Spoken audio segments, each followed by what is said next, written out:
Hey everyone, and welcome back to the channel. Today we're going to be talking about the June Archive and Restoration project. The changes to the June Archive have been crazy. We've been introduced to new characters, seen some of Fuzz's true powers, watched content outside of the actual recovered Flipnotes, and so much more. I'm much more prepared to cover this topic than I was the first time that I did, but still, I highly encourage you to watch my first video on the June Archive if you haven't already. The reason being is that while some of my theorizing doesn't entirely hold up, and I honestly made a few mistakes while covering that video, it's still a good introduction to the topic, and a lot of what I covered in that video will be glossed over in this one. I'll also make some references back to my original theories and see how they hold up. With that said, I want to get straight into this video. We'll end up with just as many questions as answers, but we can still try to piece something together here. I hope you'll stick around for the full experience, and I want to hear your thoughts afterwards in the comment section below. As always, if you can, check out the actual channel and show some support to thank the creator for all that they've done. And also, one last quick note before we get started.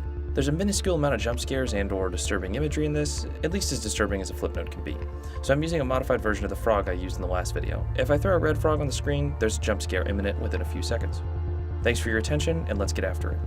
Like I said, the June Archive has come quite a long way since I first covered the subject. When I first covered the subject, we had pretty much only been exposed to one type of content, the actual corrupted Flipnotes which the June Archive sought to recover. With, of course, two announcements from Fuzz, our beloved mascot, and the unlisted Parasite safety video. But since then, the popularity of this digital series has skyrocketed, and we've been introduced to much more content. We've seen more recovered Flipnotes, but we've also had the addition of a 6-part story arc revolving around the actual volunteer doing the recovery and uploading, which gave us crucial exposition to the story. We've also got a new minor arc that can sort of be classified as its own thing, even though these are in and of themselves corrupted Flipnotes. I think it's much more effective to understand the story not in terms of chronological upload date, but based on which story arc the video belongs to. Unfortunately, we do know that the uploaded Flipnotes are out of order, but I think we can easily put them together. Since the corrupted Flipnotes are essentially the first story arc, and we already did a lot of the work required to put the story together in my first upload, I think we should start there. So let's go ahead and find out what's happening in Hatena City.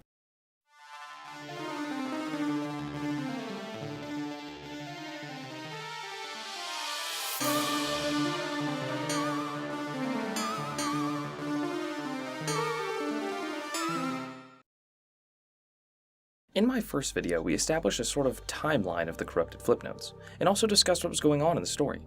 To recap, we know from the descriptions of the videos that the June Archive is some sort of group which is recovering Flipnotes from the night Hatena shut down, attempting to recover them to a viewable state.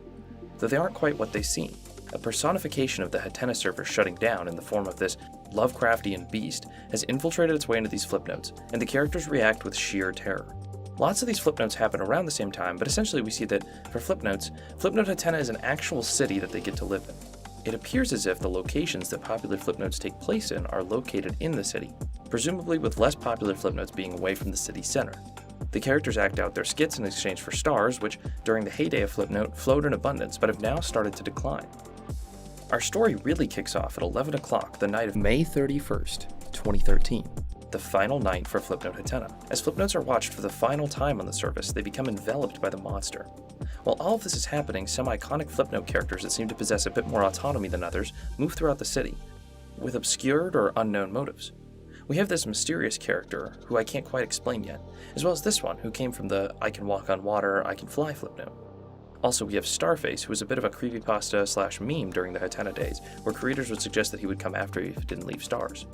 These characters seem to have a dual function. They get to deliver messages about the themes of the June Archive, like death and loss, the tragedies of nostalgia and memory, while also helping to explain what's actually going on in the story. With regards to these recovered Flipnotes, we can't quite get an exact timeline, but we can make a general sense of the story. We know a few Flipnotes that are confirmed to be connected to one another. Obviously, we have compilation number 1, and we have episodes 2 and 3, which are sequential. The 9th and 10th uploads appear the same. There's also the recent Chicken Wing story arc, which is obviously somewhat connected. So we have these pairs, but what's going to pin them down entirely? How can we form a storyline? Well, I've managed to find a couple ways of telling time in this story. The first is the time displayed on ClockCat the night of the shutdown. We have videos showing the clock at either 11 o'clock or 11:27, which gives us an obvious clue. Not only that, but we know that some of the Flipnotes take place well before the night of the shutdown, namely the 5th upload with Starface and the 7th upload where the description of the video cites the low cloud coverage as evidence that this video takes place beforehand. So we could start our timeline at some point before the night of the Hatena shutdown, but when some evidence of it was coming. Furthermore, although I don't have explicit proof of this, I suspect that upload 11, compilation number 1, also takes place around this time. We see a plaque dedicated in March, and we also see the character from Upload 7 speaking. And based on that upload, we know that he had advanced knowledge of what was coming. Also, the language in this video suggests that the darkness has started encroaching on Flipnotes, but it wasn't quite the final day yet. This world is at its end. The people who created it and gave it life are gone. It returns to the nothingness from whence it came. So I'm not entirely sure on this one, but I'm going to place it here. After that, I do believe that we jump to May 31st, 2013, the night of the shutdown, where uploads 2 and 3 take place back to back. 27 minutes after that, the 6th upload takes place. During uploads 9 and 10, which go back to back, we see the clock move to 11:30, so we can safely assume that these happen next. With this, we've managed to place the Flipnotes that document Hatena City and the events surrounding it leading up to the Flipnote shutdown. But we haven't looked at the other story arcs yet. Tackling the Chicken Wing story arc, which...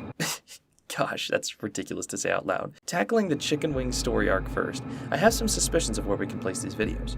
The first upload was an April Fool's prank, and to my knowledge, it's literally just the Flipnote. So I think chronologically speaking, this is actually the first video in the series of the June Archives. Since it's an April Fool's joke and it's not really a recovered Flipnote, I'm gonna leave it off our timeline. The upload immediately following that seems to tackle the Chicken Wing's grappling with mortality. It seems that he knows of his fate, but it hasn't quite happened yet. I saw a falling star, so I made a wish.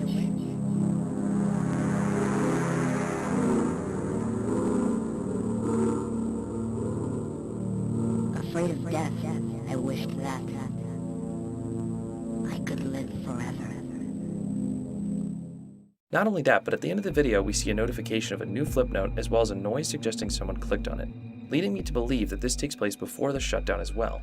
But I still can't quite place it. It happens sometime around here. The next Chicken Wing video is some sort of PSA about the impending doom.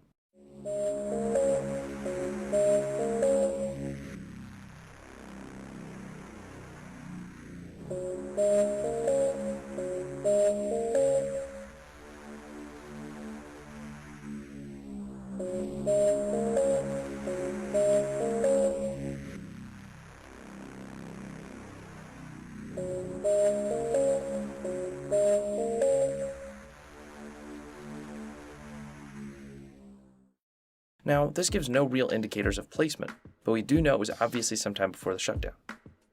Now, the next two videos are a lot easier to place. The second to last upload shows us the character all the way back from the drive-thru episode speeding off in his car. I feel like it's safe to place this episode right after that one, because it seems he's desperately trying to get away from the monster. Finally, our last upload actually shows the Chicken Wing being chomped by the monster. Now, in my interpretation of this horror series, I believe that when a Flipnote is watched for the last time, the monster takes it. So given that this must represent the final time that the Chicken Wing was watched on Flipnote, I bet this takes place closer to midnight, and I'd place it right around here. Now, you might be wondering where the staff videos and the archive announcements fit into all this, and well, that's actually quite simple. This horror series presents the June Archive in a meta fashion, suggesting that it's really happening in the story, which is what we actually watch here. We'll dig into this later, but we know Fuzz and the creator have some sort of relationship to one another, and are helping each other out with the June Archive, even though they have distinct motives. The archive announcements and the staff interaction videos take place sometime in 2022 and 2023, and follow sequentially as you might expect. We're now looking at a much more digestible story now that we have some sense of a time frame. Now, if we are to truly understand what is going on, we need to lay out a few more things on the table. We still have characters that need explaining. We haven't even began to talk about Fuzz, and we haven't really discussed the time machine either. The staff interaction story arc begins with a June Archive member waking up, unable to sleep. We don't see much in the Archive Insomnia video, but we do see the number 4 above the Archivist's head. Archive Insomnia bleeds directly into Staff Interaction 1, where our Archiver is faced with the task of trying to input missing data into a Flipnote to recover as much of it as he can, leading into the next episode, Objective Failed. In this episode, our character tries some digits, but they don't work, and the camera pans back to our defeated character who now has the number 3 above his head. In the next episode, Staff Interaction 2, the exhausted Archiver turns on his DSI, either for a brief escape from the world around him or for some archival purposes. But on startup, something isn't quite right, and we're soon greeted by a familiar foe.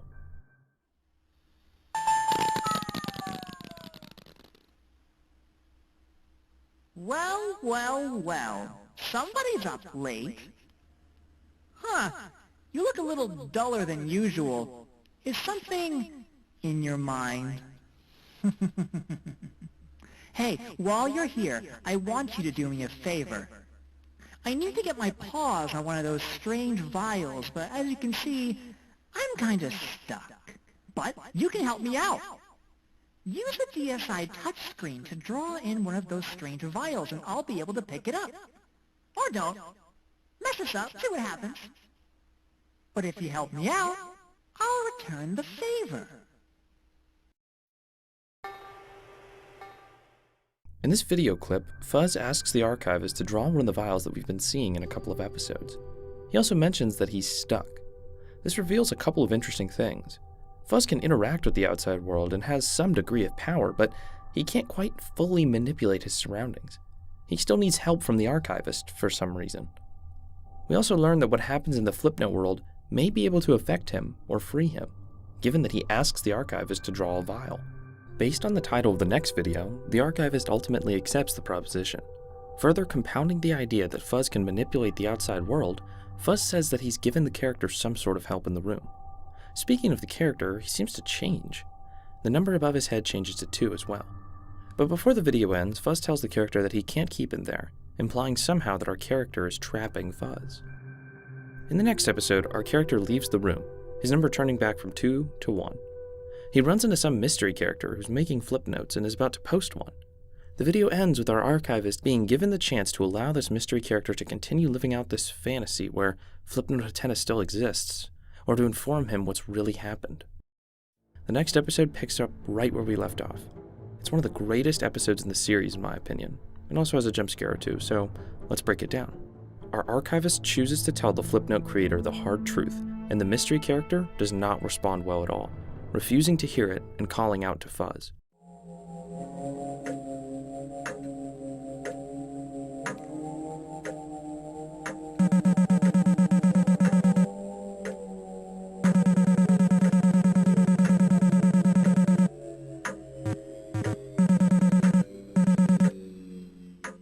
We see the number go from 1 to 0, something I'll explain later. We see a series of flashing images, including the time machine. We get a jump scare of this crazed character's face, and in a jumbled and confusing sequence, it appears as if the first character is trapped in the remnants of the clock while another face is plastered on the screen.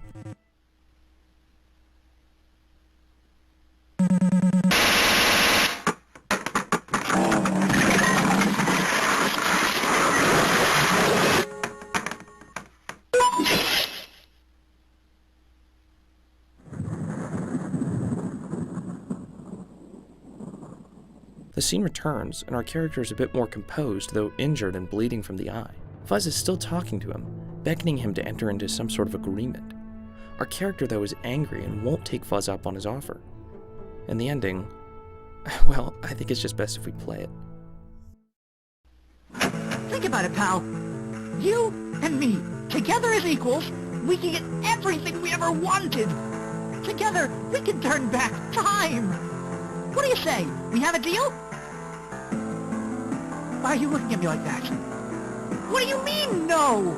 After all the effort you put in, you're just gonna turn back now? You and I both know that there's more to this thing than just stupid Flipnotes! Someone who wants to watch Flipnotes doesn't need to know the workings of a time machine! If you want to reconsider, now's your chance, pup! All the time you need is right at your fingertips! Just reach within yourself and take it!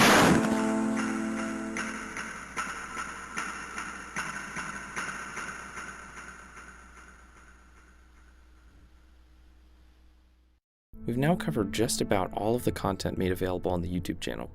Though we did have a lot to work with there, I'm leaving quite a bit out.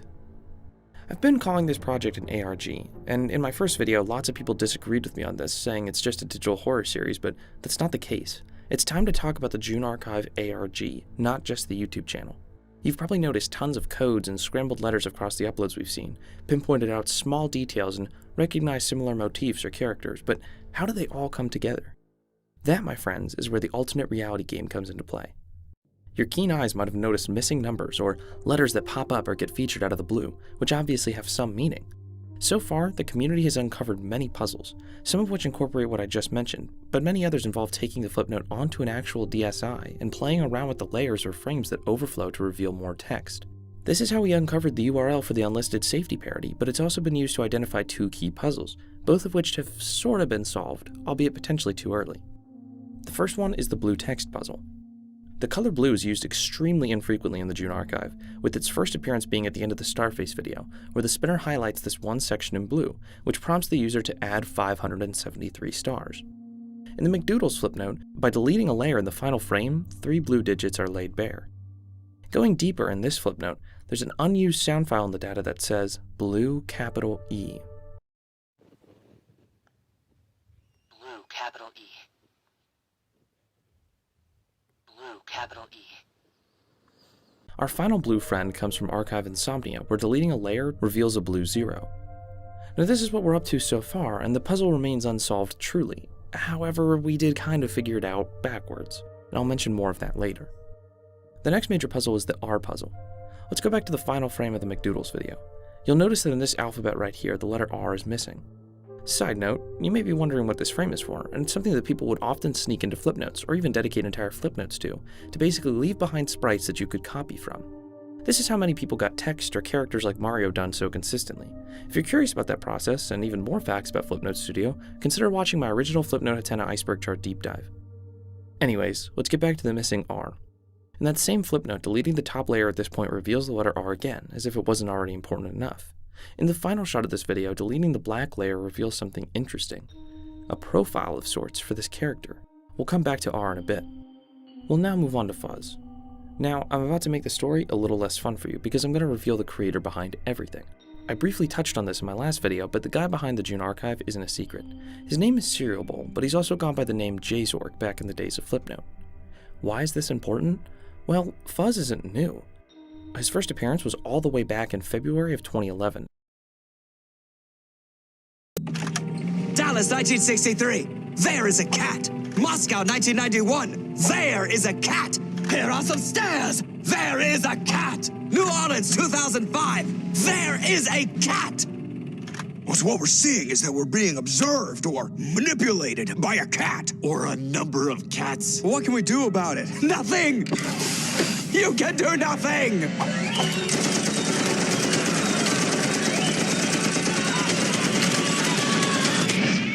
But Fuzz has existed for 12 years, and he's always been somewhat of a mischievous character. Critically, he's important to the creator of this digital horror series, and it makes sense that they have a relationship to one another. Cereal Bowl used Fuzz as a vessel to be a Flipnote creator and enjoy the community, and Fuzz was brought to life by his hand. This also sheds some light on the series as a whole and why Cereal Bowl longs for Flipnote Hatena to come back. It's also very cool to look back at Fuzz and see the workings of the June archive from the very start. Back in 2019, Fuzz was retired by Cereal Bowl, and Cereal Bowl had this to say in his final message. Looks like this is the end, huh? I think you made a good choice. Thank you. No, thank you. It's been wonderful.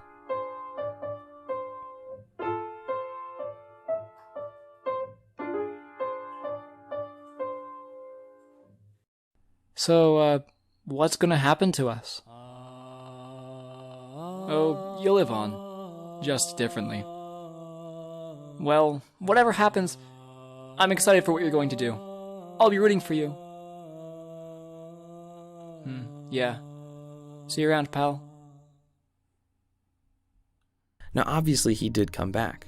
This is just so poetic I had to share it. The information about Fuzz and Cereal Bowl was important to understanding the meaning of this ARG. We need to know why the creator is sharing his message if we are to understand it. Another piece of evidence is the memory virus video. For anyone that missed this upload, which you could have easily done because it's unlisted, the June archive posted this video. Hello, ladies and gentlemen. It is I, Charles Robert Bartholomew Winston III, Esquire. Today, I will present some more tips on keeping your DSi system safe and...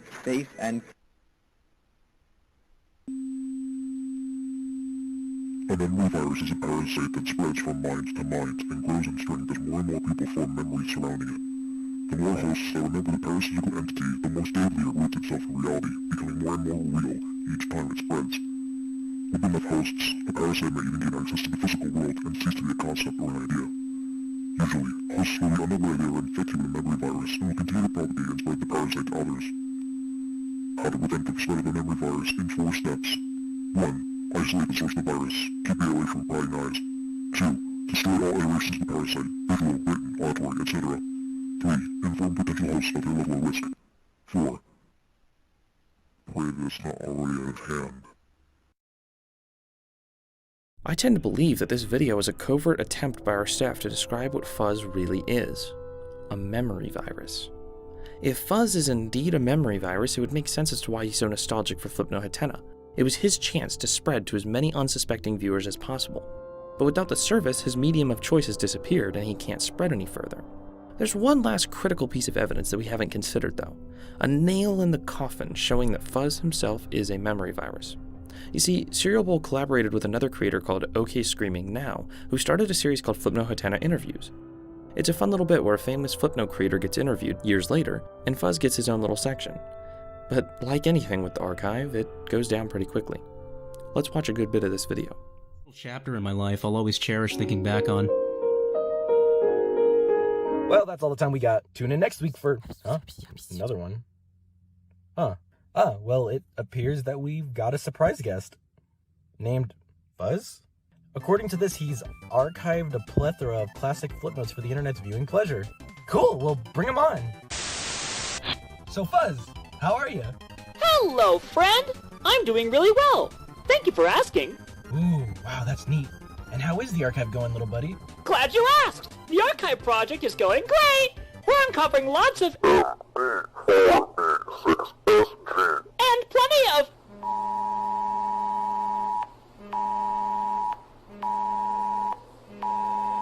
things like that, you know? Please don't hurt me or my children.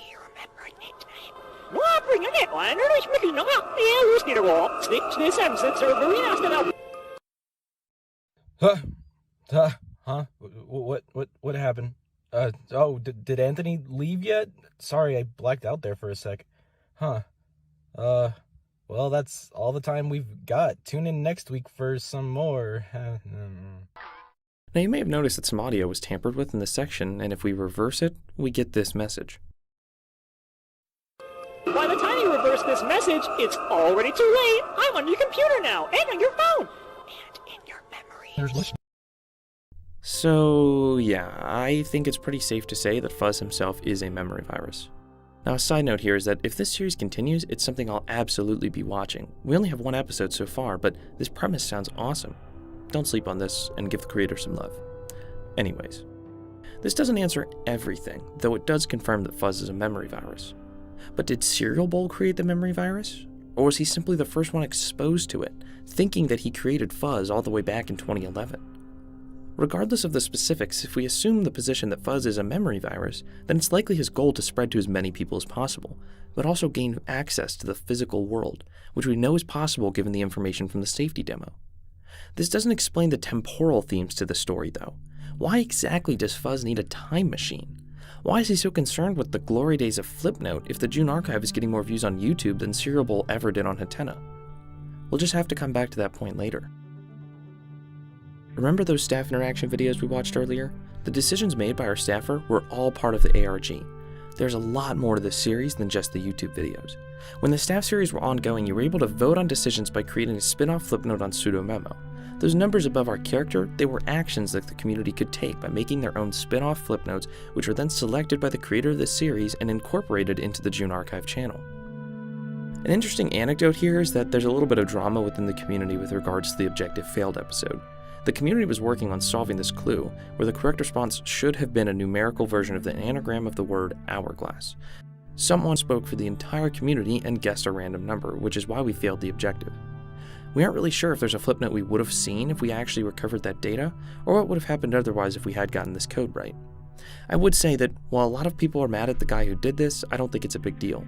Not only did the creator of the ARG step in to make sure he wasn't getting bullied, but think about how these Flipnotes are so hard to make. I mean, Serial Bowl would not make one and just deny an upload for the heck of it just because we failed the objective. I mean, these take tons of hours to do, so we'll probably see that video at some point, but anyways.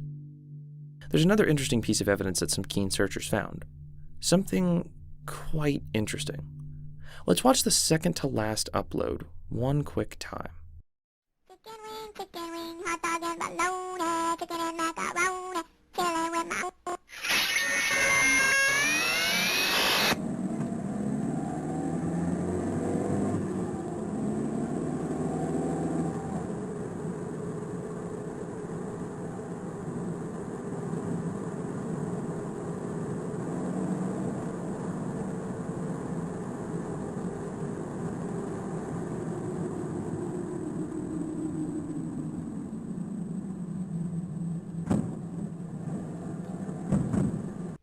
Did you notice anything? Maybe how this video feels kind of out of place? Well, let me show you another video, uploaded to the original Flipnote Hatena service by a creator named R2 on January 30th of 2013.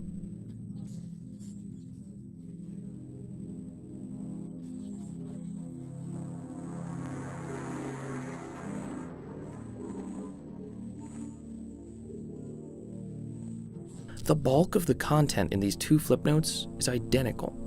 What must have happened is that R2 was a friend of Jzork, now Cereal Bowl, and hadn't heard from him in some time. Now this doesn't quite line up with the timeline of Jzork Flipnotes because he was active on Hatena well past the date of this R2 video, but they may have otherwise fallen out of contact. What does this mean for the June archive though? Was R2's original Flipnote corrupted into what ended up being uploaded onto the June archive here? Obviously this couldn't have been uploaded by pure chance, but I have no idea what it means. Oh yeah, and remember the blue puzzle that we talked about earlier?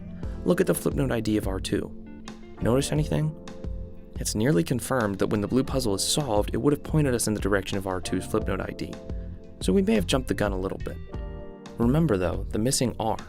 Does R refer to R2, or could it be the name of one of these characters? Well, we do know that R refers to Ratchet, one of the characters from the friend group which Jzork, or Cereal Bowl, the creator of the June archive, was a member of. We still aren't sure of the significance of this friend group, or why only R is considered missing, given that he was present in Hatena City, but it's something that the community is currently focusing on. This series is much more interactive than meets the eye. Don't just watch this on YouTube, but be a part of the game by getting involved on SudoMemo and, equally importantly, the Discord server for this project, where Cereal Bowl tends to give us a lot of extra information, like these breakdowns of our mystery character and Starface. Download the Flipnotes yourselves and look at them on a DSi if you can to search for clues. Delete layers and search for audio and hidden messages. You'd be surprised with what you find. The point of bringing this up is that if we're actually going to answer all these questions that I'm going to propose, as many people as possible need to get involved. Now, what are those questions again? Well, why does Fuzz, a memory virus, need a time machine? Is the time machine even real, and who on earth is our mystery character? What do his vials have to do with the story? What is this project all about? And lastly, if Fuzz is a memory virus, what else is? I can't solve this alone. No one can. Get involved with this project and join the community. Perhaps we'll get lucky, and maybe the next drops of content that I hope we get soon will give us some more information than the last few videos have, and maybe we can answer these questions. Last final bits of evidence I have, I wasn't really sure where to place these, or even if I should put them in the video, are these credible leaks for future videos. We know that these leaks are credible because this user, Fictus, who is speculated to have some connection to Cereal Bowl, actually dropped a still from the Archive Insomnia video days before it was actually uploaded. These stills are fascinating, but we can't really extrapolate any meaning out of them yet. If you have any thoughts on them or theories, I want you to let me know in the comments section down below. I really hope you enjoyed this update video. Thank you all for watching, and have a wonderful night.